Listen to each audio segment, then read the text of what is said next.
बे समाव मिरु एबसुनि आफादगिरि दिपेन बर'नि गोख्रों बिबुंथि बर' राव बाहायनायाव हेंथा होग्राफोरखौ गोख्रों रावजों हुमखि होदों एबसुआ बुंदों बर'फोर थानाय मैखोम जायगायाव बर' रावा सिगाङै बाहायजानांगौ बाथ्राया जाबाय मैया क'क्राझार सहराव बर' रावखौ नेवसिगारनायाव एबसुआ साइन बोर्ड खोमोरनाय हाबाफारि लानायनि सायाव दिनै खौरांगिरि मेलनि गेजेरजों एबसुआ रोखा खालामदों एबसुआ गोख्रों रावजों बुंदों आरबान बिफाननि CSD लंकेश्वर वारिखौ थाबैनो बोखारनांगौ बेजों लोगोसेयैनो एबसुखौ सावरायग्रा एबसुनि दैदेनगिरि मइनुल आलीखौ गोख्रों रावजों सांग्रांथि होनानै एबसुनि आफादगिरिया मइनुल आलीया सासे सोर होननानै सोंथि खालामदों बिटिआर गोरोबथा आरो रायजोनि अफिसियेल राव महरै बर' रावा बिटिआरनि सिङाव बाहायजानांगौ बियो एबसुनि दाबि आरो गुबुन इंराजि असमियाजों लोगोसे बर' रावखौबो नोगोर सहरफोराव बाहायनांगौ होननानै एबसुआ गोख्रों दाबि खालामदों हारिनि सात्तुआव एबसुआ जोबथेसालियाव थांनो थाखायबो थियारि होननानै खौरांगिरि मेलनि गेजेरजों आफादगिरि दिपेन बर'आ रोखा खालामो लेंगुवेज बाहायनायनि सायाव बड'लेण्डआव आरो आसामाव जाहाथे अफिसियेल लेंगुवेजआ प्रपारलि बाहायजायो बेयाव जोङो सिरियेल नाम्बार खानानै होदोंमोन जे बड'लेण्डआव बिटिआरआव गिबियाव बर' एसामिस आरो इंराजि बेबायदियै साइन बर्डआनो जा बा गुबुन गुबुन नोङो अफिसियेल हाबाफारियानो जा जेराव जेरै बाहायनांगौ बे बाहायनायनि बेलायाव बेखौ गासैबो 40टा डिपार्टमेन्ट जेराव माने ट्रान्सफार्ड साबजेक्ट्सफोर दङ अल CSDs आरो DC office SDO up to VCDC level town committee municipal commercial shops बेफोराव बेखौ बाहायनांगौ होननानै जोङो अलरेडि बे डिसकासनाव मेम'रेन्डाम होदों बे मथे मोनसे ड्राफ्ट माइन'ट्स जादों आरो बेबायदियै जिखिनि गोजाम दङ बबेबा गोजामाव इंराजि दङ बबेबा असमिया दङ बबेबा बर' दङ किन्तु बियो सिस्टेमेटिक गैया बिनि थाखाय जोङो थाखानाय जिखिनि साइन बर्ड आरो हर्डिंस जोङो बेखौ आपिल खालामदों जोंनि कमार्शियेल बिगोमाफोरखौ बा दखाननि बिगोमाफोरखौ जे बेखौ गोदानै लिरफिननांगौ बे मोनसे आर्नेस्ट रिकुवेस्ट आरो आपिल किन्तु गोदानै जिखिनि सरकारा लिरदों बे लिरनायनि बेलायाव जाहाथे बे मेनटेन जायो नाथाय जों नुबाय जे क'क्राझार टाउनाव लगायनाय आरो गुबुन गुबुन आरबान डिपार्टमेन्टआ मिउनिसिपाल एरियायाव लगायनाय जिखिनि साइन बर्ड दङ बे टटेलि इंराजि दा बेखायनो जों बुंदों जे CSD बिथां जों मिथिनायाव लंकेश्वर वारि बिथाङा आरबान डिपार्टमेन्टनि CSD आरो बिथांखौ जिल्ला आफादा क'क्राझार जिल्ला आरो आनसलिकआ कमिउनिकेट खालामदोंमोन बिथांखौ रिकुवेस्ट खालामनाय जादोंमोन जे बेखौ गोदानै होफिन आरो बेखौ गोदानै होनायाव बेबायदि गोबां खरसा थांनायनि बाथ्रा गैया बेबायदि गोबां जेंना जानांगौनि बाथ्रा गैया नाथाय बिथांनि गोसोआ बिथांनि जे सेन्टिमेन्ट बिथांनि सिन्ता जोङो बेखौ माने खोब कअपारेटिभ आरो सापर्टिभ जों नुवासै आरो बिथाङा खोब एडामेन्टलि खुनु मोनसे रिप्लाइ होआबासिनो बिथाङा मोनसे बे बाथ्राखौ लानानै माने फुल स्टप खालामनानै दोनबाय आरो बेखायनो जोंनि जिल्ला आफाद दखरा आफाद आरो रायजो राजाया खोब गोसो गुदुङै रावखौबो हांख्रायाबासिनो जोंनि सेन्टिमेन्ट आरो रिसेन्टमेन्टखौ प्रटेस्ट खालामनानै मैया इंराजिजों लिरनाय बे साइन बर्डखौ गोसोम दागो फुनांनाय जादों जोंनि सिथ्लायावनो बियो जुदि माने बनसित जायोब्ला बेखौ जुदि बाहायनाय जायोब्ला बेखौ जुदि गाग्लिनाय जायोब्ला बेखौ जों मालाबाबो माने सहायनो हानाय नङा आरो बेखायनो मैया जोङो जाय भाषा बिर'धि जाय जाति बिर'धि खामानि मावदों जाय CSDआ बर' भाषानि हेंथायै खामानि मावदों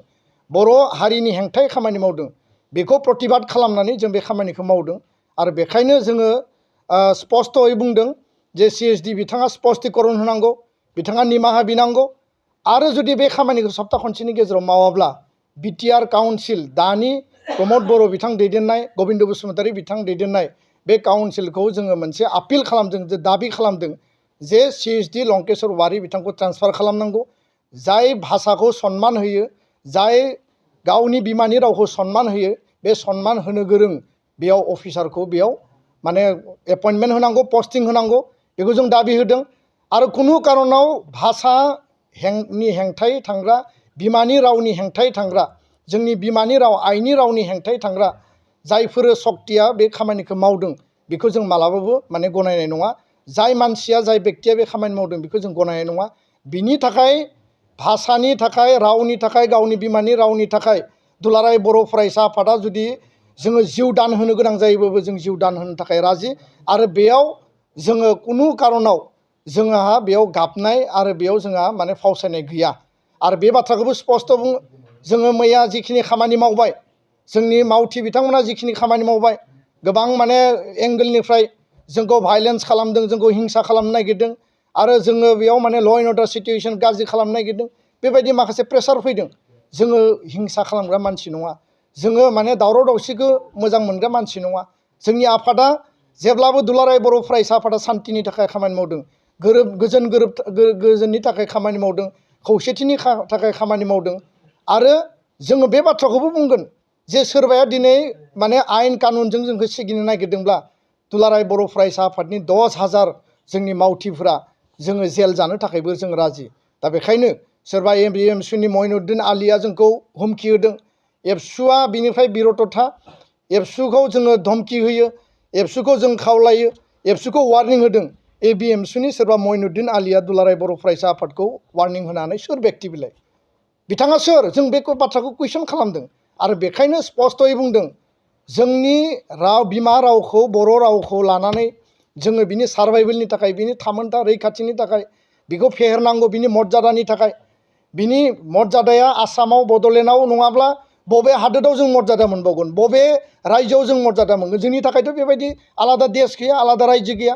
दा जों जेराव दङ बेयावनो मर्यादा मोननांगोन आरो बेबायदि समाव सोरबाया जोंखौ आसि थुनानै खोथा बुंगोन सोरबा एबिएमसु बायदि संगठननि साधारन बेक्तिया जोंखौ आसि थुनानै खोथा बुंगोन बिथांखौ जोङो सोंखारिदों आरो बिथाङा नेक्स्ट जाहाथे बेबायदि बुंफिना आरो बेबायदि जुदि बुङोब्ला बिनि सायाव जों बेबस्था लानाय जागोन आइनि बेबस्थायानो जा जि बेबस्थायानो जा जों बेखौ लानाय जागोन